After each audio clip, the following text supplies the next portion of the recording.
it's Unique from That's Enough, Hot 97, DJ Enuff, and I'm here with DC native, Chaz French. Yo, yo, yo, and I'm Chaz French. Is that something? I put everything in my music, so if I'm going through it, it's all I can rap about. That's all I can make. That's, you know, a lot of people relate to my story because I was homeless at one point by choice. It wasn't like my parents was broke or anything, but I was, you know, trying to chase a dream, and I felt like nobody supported me. So I feel like if I take it the hard way and learn from, you know, mistakes, then everything else would play out the way it did. So, you know, I just got here by keeping it true and surrounding myself with the right people that really cared about what I was doing and had to say. Yeah. So, homeless by choice, you're being stubborn? Yeah, yes, I'm a stubborn guy. Like, I was so, you know, I dropped out of school or whatever, and not so much, like when I dropped out, I ended up entering like this program to where you could still get your diploma and shit. So, you know, I didn't get my diploma though, but, you know, so after that whole situation went, like my parents was just, man, get a job, do this, do this, do this, do this, do that. And I was just like, man, I want to do music. And I feel like, you know, now that I'm a parent, I get what they were trying. They just wanted the best for me at the end of the day, but I didn't see that because like you said, I was stubborn and I just was caught up in what I wanted to do. So, you know, at first I lived with a homeboy and I got put out of there, and then after that I was just thugging it, like. So how old were you when you dropped out and you became homeless on purpose? Well, I dropped out crazy. I dropped out senior year. I just stopped going to school. Yeah, just stopped going to school. I mean, it was pointless now that I'm older. Like it made no sense, but then it did. And I just, you know, I knew that I wasn't gonna use half the shit that I was learning in high school to do what I wanted to do. And that's just how I felt at the time. That was just me being ignorant. And at the time, you already knew you wanted to be a musician? Yes, I've been rapping like since I was like 7 or 8. At one point, didn't you want to be an aspiring baseball player? Well, baseball How player. you know that? Yeah. It's online, like you gotta do That's research. random.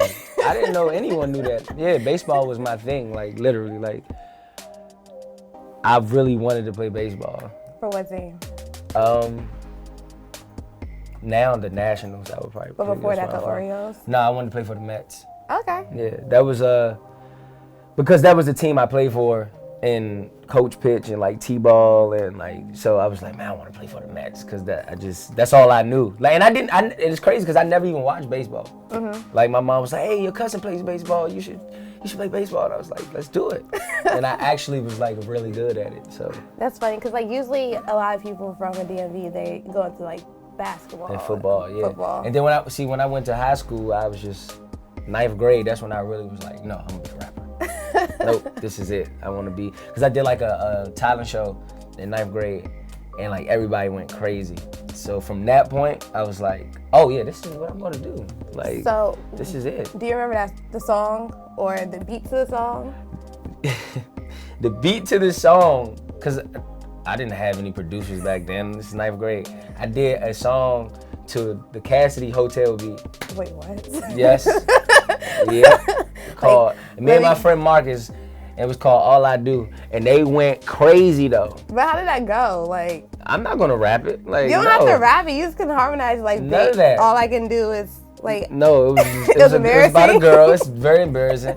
And if you were at the school, then you know the song. But yeah, I did. Oh my God! Do they still joke you about that? Nah, they forgot all about that. Some people from the school still be like, bro, remember you did da da da da. Like, it's crazy to see where you are now after doing, you know, So it's been like growth since then. Yeah, major definitely. Like after I went through what I went through as far as like being homeless and going without, like that really made me the artist I am now. Like that whole situation just, I guess, made me stronger for like everything that I'm going through now. Like mentally, just prepared me for situations that I endure right now. So. And you were homeless in Texas, right? Yes. So, you know a lot. Why did you move from DC to Texas? Well, my mom, at the time she was married, and her husband at the time had found like a better job. And you know, the cost of living out there is cheaper, so it just made sense to them. And I didn't want to go. I was like, man, I'm not going to no fucking Texas. Then when I got out there, it was like the best shit ever. Like I love Texas. Like when it's time for me to like really settle down, I'm gonna move to Texas.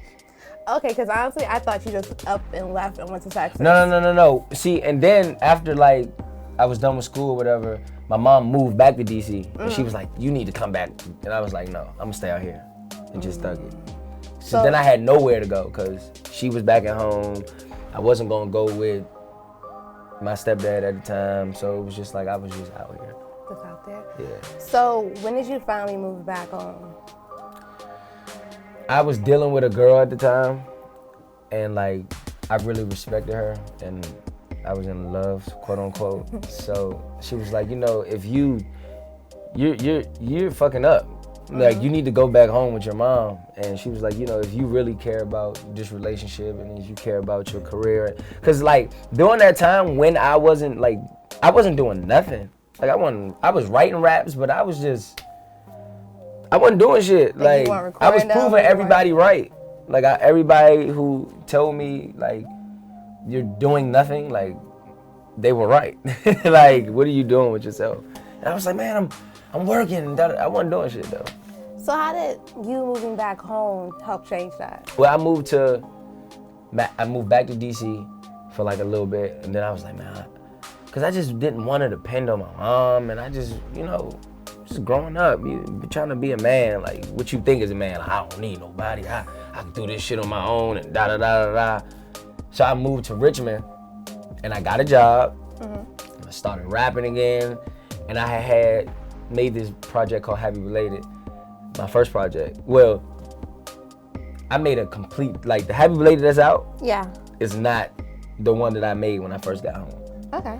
So I recorded that and I was about to drop it. I was like on my own type of shit, like having no clue how to properly roll it out. Yeah, like I just thought, if I drop this shit, it's dope. So I'm gonna get rich and motherfuckers gonna know who I am. And no.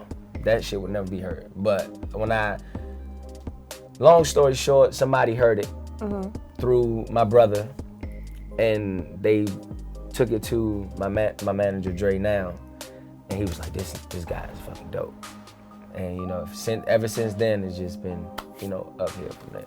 So from the original Happy Belated and now, like, how have the themes changed? Oh, because the first Happy Belated was just get money, fuck bitches. Oh my God. Do drugs, turn the fuck up, da da da da. Just real, braggadocious. So that's how your life was? Or? That's what I was just rapping about. To be honest, I was just trying to be like the shit that was out. Subconsciously, I was like, oh, this is tight, so I'm gonna make my version of it. Mm-hmm. Oh, this is dope, so I'm gonna do what I would do. You know what I'm saying? Like, if I was to have a beat like that, this is what I would do to it. Or like I would literally go to the studio, hey, we need a beat like da da da da da da. We need a beat like da da da da da. Just me not just being clueless of how shit works. Like I could still rap though. You know what I'm saying? I always rap, but it just wasn't. To be honest, it wasn't me. So my manager heard it. He was like, bro, like this shit is dope. But if you were to tell everybody, if you wanted people to know who you are, and if you want to, help people out like you say you do, and if you want to be an inspiration to people, tell your story. And then from then I just been, sometimes they be like, bro, you need to go back to the turn up shit sometimes. Oh, no, why the fuck you so positive? But it's like, shit, I found my niche. And your fan base. Yeah, like they, So have any of your fans off the first project told you how like it relates to them? And all day. So like my DMs is crazy. Like you helped me with suicide, and you helped me with this, and you helped me with that, and it's crazy. Is it overwhelming at times? No, it's perfect. That's what I do it for. Okay. Like the girls and the money and the tight shit, that's cool. That's just whatever. But that right there is what I do it for. So had you not changed your style, I highly doubt you would have got that type of response. Yeah, exactly. Exactly. They probably would have just been like, bro, we lit. Da, da, da, da. I mean, it's still in my music. I still incorporate it in my music because that's what I do. I still turn up. I still have fun. I'm still a human. I still have have a preference and shit like that. But I just make music now to inspire the guy who doesn't want to be in school, who doesn't want to have a job, who doesn't. But then now, like from the first project, it was just so like, you could tell I was just youthful. My mindset was just different. And then like the transformation, then it was just like, okay, now I'm telling motherfuckers like, no, like get a job and stay in school and da da da da. But if you really don't want to do it, don't do it. But also have a plan. See, I didn't have a plan. I just like, I'm gonna make music and that's that. No rollout, no nothing. I'm just gonna fucking record. Like, that's that. So how did you think you were gonna make money? I don't know. Shit. I don't know. I just thought, you make music and if you're good at it, then you prosper. And sadly, that's not the case. Because if that was the case, it would be, Way more artists. And people. yeah, it would be like, it's so many motherfuckers that I run into who just are dope as fuck, but they don't have the drive for it. They don't care. They want to move forward because that's what they see, but they really not built for it. But they're talented as fuck. And sadly, I don't want to have this conversation. Sadly, in the music industry, it's not about the music. Anyway, yeah. Well, okay. So, no, I saw that tweet you put out, like, addressing that. So, about, I hate the industry. I do. Yeah, but you love your craft. I love my craft. I'm never going to, that don't mean I'm going to stop. Mm-hmm. But this is a kissing ass fucking business. And my lips ain't built for ass. And this is my lady. So, you also said you wanted to make a track with Lil Wayne. Who wouldn't? What would your track with Lil Wayne be about, though? I would go back to straight fucking like, damn, I ain't no Chaz felt like this. Like, I would go ham. And the mindset that Wayne is in right now, we could totally make a fuck the industry record. Mm-hmm. Fuck the industry. It's like a love-hate thing. It's like you gotta love it because that's how you feed your family and that's how, that's in your mind coming up, not knowing like what it's about. You think it's like glitz, fucking glamour, and it's just dog. And I'm a very like loving person, and this industry has no love in it. But it's so. I could talk about this shit all day, and I'm not gonna do it. I was gonna say, why, from experiences, why do you feel that way? The proof is in the pudding. You gotta be in. Once you're in it, you'll be like, okay, I get this shit. It's about music, but it's not about music. It's all about. It's not much shit that's genuine in the shit. It's about. At the end of the day, it's about what can you do for me. That's what they say. Mm-hmm. That's the other people. What can you do for me? And the minute that they feel like they got all they can from you, then you're thrown to the side. Your daughter is like a really big inspiration. The best. In your life. Oh. And she just celebrated her birthday, right? You know too much. This is on Instagram. You put this all on your social media. You gotta stop doing that shit. Like, I'm about to delete everything off my Instagram. So what was the baby turn up like? I think I had more fun than she did. Are you serious? What? What did y'all do? Everything that we wasn't supposed to do at a kid's party. Like, it's her third birthday. It was like the first time I can actually in a space to where I can put together a party for my child. Mm-hmm. It was like, it wasn't forced. It was like people there that I knew. And like she lives like 2 hours from me. So she doesn't really have she's 3. She doesn't have friends at all. But you know what I'm saying? Not even daycare friends? I mean, she got they're not going to know each other by the time they're in 9th grade. They're not friends. But anyway, she doesn't have anybody in DC for real, except me and my mom and my family. So I invited my friends with kids. My son was there. Just my whoever has kids in my families, her cousins and all that. It was fun. And I rented out the clubhouse at my apartments which is actually like I'm gonna throw a party there next. It was clutch. So you had way more fun than your kids did. I don't even like, to be honest, I don't even think I saw my daughter that much at her own party. Like it was just so much. It was just so much fun. And then like my mom doesn't like when I turn up, so I think the art of sneaking and drinking is better than just openly drinking. So I was like sneaking, going to the car and drinking and stuff, and everybody, my uncles and shit, was like, pass me that, let's drink real quick. So it was just like, I don't know, it was fun. She danced, like that's the longest she probably stayed up in a long time. Like we partied like it was like my party. Mm-hmm. You know, it was tight. We partied till like 1. Oh wow! And the kids stayed up till 1. That's the crazy thing. The kids were dancing and it was tight. It was fun. What time did the party start? 6:30. That's a late party for us. Well, they told us we couldn't start till 6:30 and we started at 5. Okay. So. You have this hashtag that you always use. Is it like struggles what made us? Yes. What does that mean? And like that's just what I didn't know that statement was gonna be what people like gravitated towards. So like on my intro, on the first project, I ended it was like the struggle what made us happy related, and everybody who heard the project really gravitated towards that line. So, and when people was like, even now when fans hit me up, it's just like, bro, the struggle what made us, bro. I needed that, because the struggle makes you. And some people, me learning, I'm like growing up and just being more open-minded and just paying attention and, you know, having a relationship with God and, you know, just trying to be an overall better me. I realized that your struggles is like the most important shit in your life. If you really don't let it get the best of you. And that's hard to, like, you know, it's a struggle every day. Even if you're successful, even if you're a fucking billionaire, you still have some type of struggle. But it makes you a better person at the end of the day. But it's just all in how you cope with it, all in how you deal with it.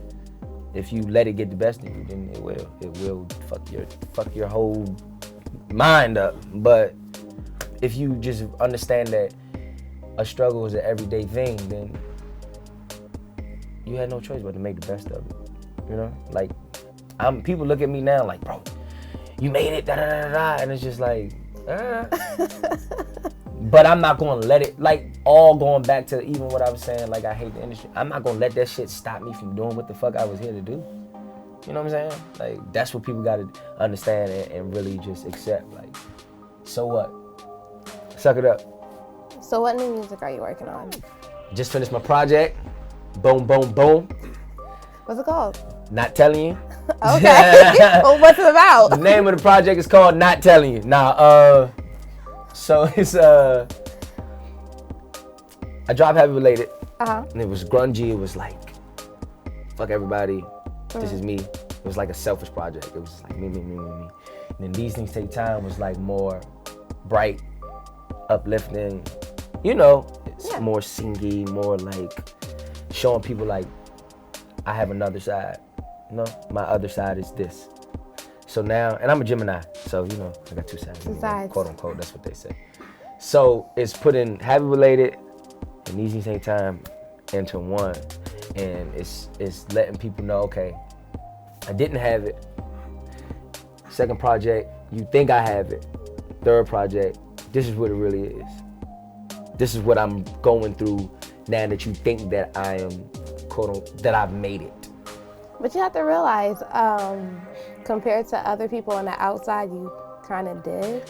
Yeah, but and that's the thing. But to me, I haven't. You know what I'm saying? To me, people, man, you did it, da da da da. And in my mind, just me being an artist, I haven't done anything. I feel like, but that's just me being in competition with myself. That's just me challenging myself. That's just me like trying to like outdo what I already did. And sometimes that right there is not a good thing. So that's what the project is. It's just me trying to find a balance. A release date? You have a release date? For now, February 25th. Okay. It's not gonna be this year. Let's tell them that. Let's get that out of the way. It's not gonna be 2016. But maybe 2017. Yeah. top 5 favorite spots in DC. Like food spots. Fuegos. Really? It's a strip club. No, I know what that is. I love it. It's a bullet. They know me. They have bullet wounds there. And I'm all for shooting.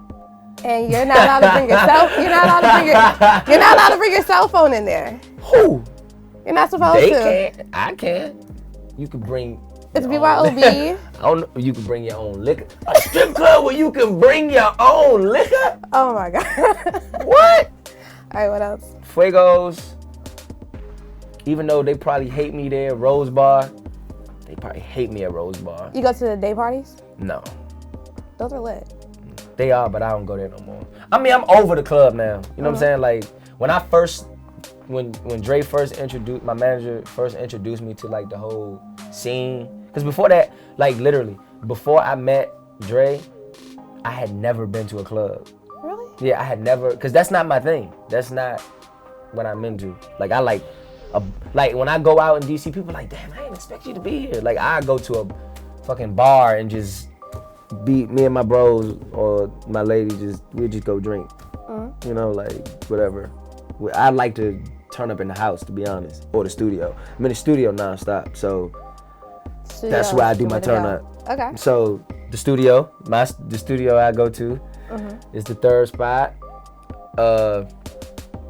What do I like to eat? I like Capitol Grill. Okay. It's my restaurant. They love me there. What would be my 5th place that I love to go to? And I love 930 Club. Really? Love 930 Club. Both of them. U Street Music Hall. And I think 930 Club, I don't know if I should say that, is the best venue out there in DC. Not book me because I said that, because I love everything else, but I really love 930 Club. Okay. I don't know what it is. That venue, it's fun. It's just a fun place to be. Every time I go there, I have a good time. Yeah. Okay. I would say next time you go, there's a spot called Fish in the Hood. Why have I heard of that? Because it's right by HU and it's amazing. Well, I like, it's another place I like to go to out there that I was like, I can't not say that. Kick Spot. If you ever in DC, go to Kick Spot, they got dope ass shoes and shit. Yeah, you can get anything from there. Okay. Yeah, so plug y'all, let me get my discount. More than what I already do. So, social media handles and any last words? Chaz French Music on Twitter and Instagram. New music coming real soon, like real soon, like sooner than you think. So. But not 2016. No, see, I said I'm not dropping the project in 2016, but I got music coming. Okay. In 2016. I got a lot of things coming in 2016. So the year's not over. And we can do a lot in 4 months? So we're gonna make the best of the rest of the year. 3, 4, same thing. But yeah, man, and I just want everybody to know if you got dreams and aspirations, and and I do this all the time, so this is not, really like do it. Really like stick by it. Don't be scared to pray. Don't be scared to trust people, even though I know it's tough. Like, surround yourself with people who really care. And when I say that, I don't mean care about you. They just care about moving forward in life. And once you do that, and once you, let God or your God take control, it will be good. But until then, struggle made us. Chaz French.